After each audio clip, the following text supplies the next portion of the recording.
You know what? Haven't you always taken care of us, God? You realize where attitude goes in place with that? How are we sustained is the next question I'd have for you.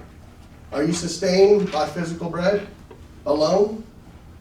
Can you just be spiritual and not eat physically? There's a balance in everything in life, guys. The next question is it enough? Now, did you catch the parameters of what Elijah told him? Let's go down to 14. Brother Stephen, if you'll read that again. I want you to hear the parameters of what Elijah said. For thus saith the Lord God of Israel, the barrel of meal shall not waste, neither shall the cruse of oil fail, until the day that the Lord sendeth rain upon the earth. All right, so there's a parameter. God gives us parameters in our walk. God says, I'm going to deliver you through this thing, and once you're delivered out of this, go and sin no more, lest something worse comes upon you. Once we go out and do the same thing that he delivered us, something else comes on us, and we say, well, God didn't take care of us. But who made the mistake? She could have died right there and said, okay, God, you lied. It didn't last. How long was it supposed to last for? Until the rain came. Until the rain came. Time frame. Do you know how many things God has time frames on? And he'll say, let's use me as an example. You're going to do this specific thing for such and such time. When that time frame comes, we think when we don't get to do that same thing, God failed us.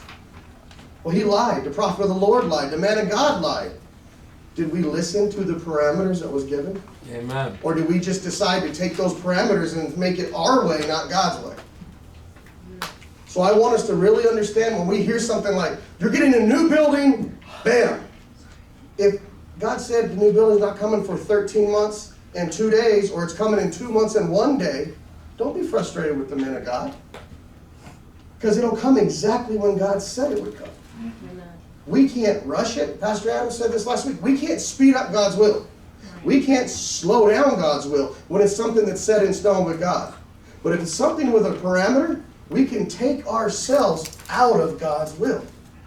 He can say, Pastor Dillard can come up and say, I see you preaching in front of 1,000 people. But if I decide tomorrow to quit on God and go live any way I want, did the man of God lie to me? Or did I take myself out of the parameters of doing God's work? But see, too many people get told something and they want to go cash it in as fast as they can.